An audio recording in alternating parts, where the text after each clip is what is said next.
ಸ್ವೀಕೃತರೆ, ನನ್ನ ಗೆಳೆಯ ನನ್ನ ಊರು ಯಾವುದಂತಾನೆ ಗೊತ್ತಿರೋದಂತಹ ನನ್ನ 4 ವರ್ಷದ ಗೆಳೆಯ ಅಂತ ಹೇಳ್ಕೊಂಡು ಓಡಾಡ್ತಿರುವಂತಹ ಕುಡಕ ಸುಮಂತನ ಮತ್ತೊಂದು ಕಾಲ್ ರೆಕಾರ್ಡಿಂಗ್ ಈಗ ನಿಮ್ಮ ಮುಂದೆ ವೀಕ್ಷಕರೇ. ಆತ ಇಂದಿನ ಒಂದು ಕಾಲ್ ರೆಕಾರ್ಡಿಂಗ್ನಲ್ಲಿ ಹೇಳಿರ್ತಾನೆ, ಯಾರದೇ ಆಡಿಯೋವನ್ನು ಬಿಟ್ಟರು ಅಡ್ವೊಕೇಟ್ ಅರುಣ್ ಶ್ಯಾಮ್ ಅವರ ಆ ಕಾಲ್ ರೆಕಾರ್ಡಿಂಗ್ನ ಬಿಡಬೇಡ ಅನ್ನುವಂಥದ್ದನ್ನ ಹೇಳಿರ್ತಾನೆ. ಸೊ ಇವತ್ತು ಆ ಒಂದು ಕಾಲ್ ರೆಕಾರ್ಡಿಂಗ್ ನಾವೀಗ ನಿಮ್ಮ ಮುಂದೆ ಇಡ್ತಾ ಇದ್ದೀವಿ. ಅವನಲ್ಲಿ ಹೇಳ್ಕೊಡ್ತಾ ಇರುವಂಥದ್ದು, ನಾನು ಏನೇ ತಪ್ಪು ಮಾಡಿದ್ರು ನನ್ನನ್ನು ಬಚಾವ್ ಮಾಡ್ತಾರೆ ಅಡ್ವೊಕೇಟ್ ಅರುಣ್ ಶ್ಯಾಮ್ ಅವರು. ಸೊ ಅವರು ಈ ಒಂದು ಕೇಸ್ಗೆ ಎಂಟರ್ ಆಗ್ತಾರೆ ಅನ್ನುವಂಥದ್ದನ್ನ ಅವನಲ್ಲಿ ಹೇಳಿದ್ದಾನೆ ವೀಕ್ಷಕರೇ. ಸೊ ಅದರ ಬಗ್ಗೆ ನಾನು ಹೆಚ್ಚಾಗಿ ಮಾತನಾಡೋದಕ್ಕೆ ಹೋಗೋದಿಲ್ಲ, ನಿಮಗೆ ಅರ್ಥವಾಗುತ್ತೆ. ಆ ಒಂದು ಕಾಲ್ ರೆಕಾರ್ಡಿಂಗ್ ನಾನೀಗ ಪ್ಲೇ ಮಾಡ್ತೇನೆ. ಹಲೋ ಹಲೋ, ಏನ್ ಬ್ರೋ ಆಯ್ತು? ಹೇಳಿ. ಏನಾಯ್ತು ಕತೆ? ರಿಯಾಕ್ಷನ್ ವಿಡಿಯೋ ಬಿಟ್ಟಿದ್ದೀನಿ. ಹಾ ನಿನ್ನೆ ಮಂಜು ಬ್ರೋ ವಿಡಿಯೋ ನೋಡಿದವರೆಲ್ಲ ಫುಲ್ ಚೇಂಜ್ ಆಗ್ತವ್ರೆ. Full positive comment. ಹಾ ಮಧ್ಯೆ ನೆಗೆಟಿವ್ ಕಮೆಂಟ್ ಇರ್ತಾವ ಬಿಡಿ, ಅದನ್ನೆಲ್ಲ ನೆಲಕೆಸ್ಕೋಬಾರ್ದು. ಬಟ್ ಪಾಸಿಟಿವ್ ಕಮೆಂಟ್ ಹಾ ಇದು ಆರಂಭ ಅಷ್ಟೇ, ಜಸ್ಟ್ ಬಿಗಿನಿಂಗ್. ಹಾ ಆರಂಭ ಅಷ್ಟೇ. ಅದ್ ಕೇಸ್ ಕ್ಲೋಸ್ ಆಯ್ತಾ? ಆ ಕೇಸ್ ಕ್ಲೋಸ್ ಆಯ್ತು. ಬೇಕಾದ್ರೆ ಅವ್ರು ಕೋರ್ಟ್ ಹೋಗ್ಬೋದು. ಅಲ್ಲೇ ಆಕ್ಚುಲಿ FIR ಅಲ್ಲಾಗ್ಬೇಕಿತ್ತು ನನ್ ಮೇಲೆ. ಹಾ ನಮ್ ಲಾಯರ್ ಕೇಳೋ ಪ್ರಶ್ನೆಗಳಿಗೆ ಇವನ್ ಹತ್ರ ಉತ್ತರನೇ ಇಲ್ಲ. ಅದು ಹೆಂಗ್ ಕೂತಿದ ಗೊತ್ತಾ? ಹಾ ಮಾತಾಡಿದ್ರೆ ಹೇಳ್ಕೊಡ್ತೀನಿ. ಹಾ ನಮ್ ಲಾಯರ್ ಸರಿಯಾಗಿ ಆಮೇಲೆ ಅಲ್ಲಿ ಪೊಲೀಸರ ಹತ್ರ ಕೇಳ್ತಾನೆ, ಸರ್ ಇವನ್ ಮೇಲೆ ತನಿಖೆ ಆಗ್ಬೇಕು, ಇವನ್ ಹಿಂದೆ ಯಾರಿದಾರೆ ಗೊತ್ತಾಗ್ಬೇಕು. 19 ವರ್ಷದ ಹುಡ್ಗನ್ಗೆ ಇಷ್ಟೊಂದು ಕಾನೂನ್ ಸಪೋರ್ಟ್ ಹೆಂಗಿರುತ್ತೆ, ಲೀಗಲ್ ಸಪೋರ್ಟ್ ಹೆಂಗಿರುತ್ತೆ, ನಮ್ಮ ನಮ್ಮ ಕಾನೂನು ವ್ಯವಸ್ಥೆಯಲ್ಲಿ 19 ವರ್ಷದ ಹುಡುಗನ್ಗೆ ಇಷ್ಟೊಂದು ಸಪೋರ್ಟ್ ಇರಬಹುದಾ ಅಂತ.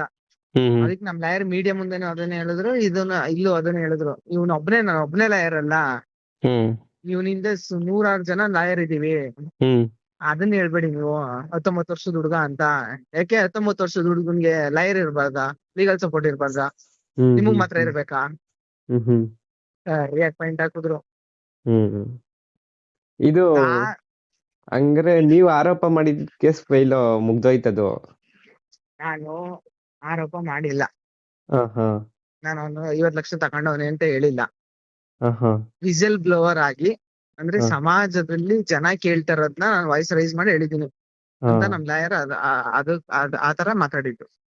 ಹಾ ಬೇಕಾದ್ರೆ ಅವ್ನ್ ಕೋರ್ಟ್ಗೆ ಹೋಗ್ಬೋದು ಡಿಫಾಮೇಶನ್ ಕೇಸ್ ಹಾಕೊಂಡು. ಹಂಗಂದ್ರೆ ಮಾನನಷ್ಟ ಮೊಕದ್ದಮೆ ಹಾ ಇಷ್ಟ ಲಕ್ಷ ಅಂತ ಹಾಕ್ತಾನೆ. ಹಾ ಅದನ್ ಕೊಟ್ರೆ ಕೊಟ್ರೆ ಕಟ್ಕೊಡ್ಬೇಕು ನಾನು. ಕೊಟ್ರೆ ಕ್ಲೋಸ್ ಆಯ್ತದೆ. ಅದು ಪ್ರೂವ್ ಆಗ್ಬೇಕಲ್ಲ, ಅವನು ಪ್ರೂವ್ ಮಾಡ್ಬೇಕಲ್ಲ. ನನಗೆ ಆಲ್ರೆಡಿ FIR ಮಾಡಿದ್ರೆ ಸ್ಟೇಷನ್ ಬೇಲ್ ಮಾಡೋಕೆ ನಮ್ ಲಾಯರ್ ರೆಡಿ ಇದ್ರು.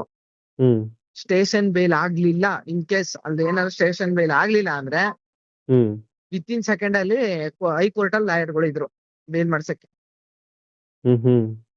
ಲಾಯರ್ ಆಲ್ರೆಡಿ ರೆಡಿ ಆಗಿದ್ರು ಹೈಕೋರ್ಟ್ ಅಲ್ಲಿ. ಪಟ್ ಅಂತ 10 ನಿಮಿಷದಲ್ಲಿ ಬೇಲ್ ಮಾಡಿಸ್ತಿದ್ರು. ಸೈಕಂಡ್ರಿ ಇದು ಹಾ ಕೇಸ್ ಫೈಲ್ ಆಗಂಗಿಲ್ಲ, ಬೇಲ್ ರೆಡಿ ಆಗಿರ್ತದೆ ಹಂಗಾರೆ. ಬೇಲ್ ಪಕ್ಕ ಹಂಗಾರೆ ಆಲ್ರೆಡಿ ರೆಡಿ ಇದ್ರು ಅಂದ್ರೆ FIR ರೆಡಿ ಮಾಡ್ತಾ ಇದ್ದಂಗೆ ಅಲ್ಲಿ ಬೇಲ್ ತೆಗೀರು. FIR ನಮ್ಗೆ ಕೊಟ್ಟ ತಕ್ಷಣನೇ ಬೇಲ್ ತೆಗೀರು. ಅದಂಗೆ ಎಲ್ಲಾ ಕೇಸಲ್ಲೂ ಎಲ್ಲಾರು ಹಂಗೆ ಮಾಡ್ಕೊತಾರ? ಅಂದ್ರೆ ಎಲ್ಲಾ ಕೇಸಲ್ಲಿ ಹೆಂಗಾಗುತ್ತೆ? ಅಲ್ಲಿ ಕೋರ್ಟ್ ಕೊಡದೇನೆ ಇರ್ಬೋದು ಬೇಲ್ನ, ಬಟ್ ಬೇಲ್ ಸಿಗ್ತದೆ. ಇವಕ್ಕೆಲ್ಲ ಏನ್ ಜೈಲ್ಗೆ ಹಾಕ್ಬಿಡ್ತಾರ? ಪ್ರತಿ ಒಂದ್ ಕೇಸಲ್ಲೂ ಬೇಲ್ ತೆಗಿಲೇಬೇಕು. ನನ್ ಮೇಲೆ FIR ಆಯ್ತು ಅಂತಂದ್ರೆ ಬೇಲ್ ತೆಗಿಲೇಬೇಕು, ನೋ ಮೋರ್ ಆಪ್ಷನ್ಸ್. ಕೆಲವೊಂದು ಸ್ಟೇಷನ್ ಬೇಲ್ ಆಗುತ್ತೆ, ಸ್ಟೇಷನ್ ಅಲ್ಲೇ ಬೇಲ್ ಆಗುತ್ತೆ. ಸ್ಟೇಷನ್ ಅಲ್ಲಿ ಬೇಲ್ ಆಗಿಲ್ಲ ಅಂದ್ರೆ ಕೋರ್ಟ್ ಅಲ್ಲಿ ತೆಗಿಬೇಕು. ಈಗ ನೀನು ನಾನು ಜಗಳ ಮಾಡ್ದೆ ಅಂತ ಅಂದ್ರುವೆ ನಮ್ಮ ಮೇಲೆ FIR ಆಯ್ತು ಅಂದ್ರೆ ಅದಕ್ಕೂ ಬೇಲ್ ತೆಗಿಲೇಬೇಕು. ಅದು ಸ್ಟೇಷನ್ ಅಲ್ಲಿ ಆಗ್ಲಿ ಇಲ್ಲ ಕೋರ್ಟ್ ಅಲ್ಲಿ ಆಗ್ಲಿ, ಜಸ್ಟ್ ಒಂದ್ ಸಣ್ಣ ಪಿಟಿ ಕೇಸ್ ಆದ್ರೂ ಬೇಲ್ ತೆಗಿಲೇಬೇಕು, ಇಂಪಾರ್ಟೆಂಟ್ ಬೇಲ್. ಹಂಗೆ ಕತೆ. ಚಂದನ್ ಗೌಡ್ರು ಪಾಪ ಏನೋ ಅನ್ಕೋಬಿಟ್ಟವ್ರೆ, ಗೊತ್ತಿಲ್ಲ ಅವ್ರಿಗೆ ಪಾಪ. ಏನಂತ ಅವ್ರ ನನ್ ಕೇಸ್ ಹಾಕ್ಬಿಡ್ಬೋದು, ಕಡೆಗಡ ನಡಗಿಸ್ಬಿಡ್ಬೋದು ಅಂತ ಅನ್ಕೋಬಿಟ್ಟವ್ರೆ. ನಾನ್ ಹಿಂದೆ ಲೀಗಲ್ ಟೀಮ್ ನೋಡ್ಕೊಂಡ್ ಆಲ್ರೆಡಿ ಅವ್ನಿಗೆ ಅನ್ಸದೆ, ಯಾರಪ್ಪ ಇವ್ರೆಲ್ಲ ಎಲ್ಲಿಂದ ಬಂದಾರಪ್ಪ ಅಂತ. ನಮ್ ಲಾಯರ್ ಮಾತಾಡೋದ್ ನೋಡ್ಬಿಟ್ಟೆ ನನ್ ಇನ್ನು ಎಕ್ಸ್ಟ್ರೀಮ್ ಹೋಯ್ತು ಅಂದ್ರೆ ಅರುಣ್ ಶ್ಯಾಮ್ ಅವ್ರ ಎಂಟ್ರಿ ಆಯ್ತಾರೆ ಗುರು. ಏನ್ ಅನ್ಕೊಂಡಿದ್ಯಾ? ಅರುಣ್ ಶ್ಯಾಮ್ ಅವ್ರು ಯಾರು ಅನ್ಕೊಂಡಿದ್ಯಾ? The most senior lawyer. ಅವ್ರ ಅವರು ಪರಿಚಯನಾ? ಅರುಣ್ ಶ್ಯಾಮ್ ಹೊಡಿ ಗೂಗಲ್ ಅಲ್ಲಿ ಬೇಕಾದ್ರೆ. ಹೆಂಗ್ ಪರಿಚಯ? ಅರುಣ್ ಶ್ಯಾಮ್ ಅವರೆಲ್ಲ ಪುನೀತ್ ಕಿರಾಣಿ ಅವ್ರಿಗೆ ಲೀಗಲ್ ಅಡ್ವೈಸರ್ಸ್ ಮತ್ತೆ ಅವ್ರ ಲಾಯರ್ಸ್. ಹ್ಮ್ ಮತ್ತೆ ಕಿರಿಕಿರಿ ಅವ್ರ ಲಾಯರ್. ಹ್ಮ್ ಮೋಸ್ಟ್ ಪವರ್ಫುಲ್ ಇರ್ಕಣ ಅರುಣ್ ಶ್ಯಾಮ್. ಅವ್ರ ಎಂಟ್ರಿ ಆದ್ರು ಅಂದ್ರೆ ಹ್ಮ್ ಈ ಕೇಸ್ ಬಿದ್ದೈತದೆ. ಹ್ಮ್ ಹ್ಮ್ ಅವ್ನೇನು ಅವ್ರು ವಾದ ಮಾಡೋ ಸ್ಟೈಲ್ ಜಡ್ಜ್ ಹೇಳ್ತಾರಂತೆ. ಸೀನಿಯರ್ ಲಾಯರ್ ವಾದ ಮಾಡ್ತಾರೆ, ಸೀನಿಯರ್ ಲಾಯರ್ ಆರ್ಗ್ಯೂ ಮಾಡ್ತಾವ್ರೆ, ಅವ್ರು ಮುಗಿಲಿ ಸುಮ್ನೆ ರೀ ಮಧ್ಯದಲ್ಲಿ ಮಾತಾಡ್ಬಿಡಿ ಅಂತ ಅಪೋಸಿಟ್ ಲಾಯರ್ಗೆ. ಅರುಣ್. ಶ್ಯಾಮ್. ಹ್ಮ್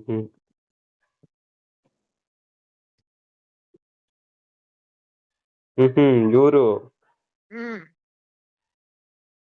ಯಾರು ಮುಂದೆಗಡೆ ಇರೋರ ಹಿಂದೆಗಡೆ ಇರೋರ? ಆಹಾ. ಆಮೇಲೆ ಎಲ್ಲಾರು ಲೀಕ್ ಕೀಕ್ ಮಾಡ್ಬಿಟ್ಟಿದ್ರು ಫೋಟೋನ. ಏಕೆ? ಆಮೇಲೆ ಸಸ್ಪೆನ್ಸ್ ಬ್ರೋ, ನಿಮ್ಗೆ ಗೊತ್ತಾಗಲ್ಲ. ಇವ್ರನ್ನೆಲ್ಲೋ ನೋಡಿದೀನಿ ನಾನು, ಅಂದ್ರೆ ವಿಡಿಯೋದಲ್ಲಿ.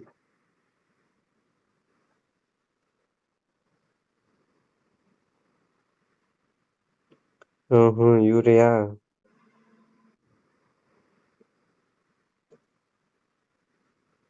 ಅರುಣ ಶ್ಯಾಮ ಎಂ. ಬಂತು ನೋಡಿ, ಈಗ ಒಂದ್ ಫೋಟೋ ಬಂತು.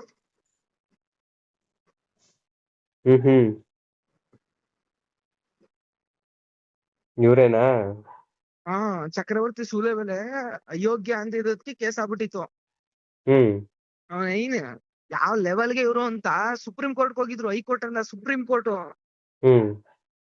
ಅಂದ್ರೆ ಈ ಕೇಸ್ ವಜಾ ಮಾಡಲ್ಲ ಅಂತ ಹೈಕೋರ್ಟ್ ಹೇಳ್ತಾ, ಅವ್ರು ಕಂಪ್ಲೇಂಟ್ ಕೊಟ್ಟಿದ್ದಾರೆ, ಅದು ಯಾರಿಗೂ ನಡೀಲಿ ಅಂತ ಹೇಳ್ತಾ ಸುಪ್ರೀಂ ಕೋರ್ಟ್ ಹೋಗಿ ಚಕ್ರವರ್ತಿ ಸೂಲೆಬೆಲೆ ಅವರು ಅಯೋಗ್ಯ ಪದನ ಬಳಸ್ಬೋದು ಅಂತ ಆರ್ಡರ್ ತಗೊಂಡ್ಬಂದ್ರು.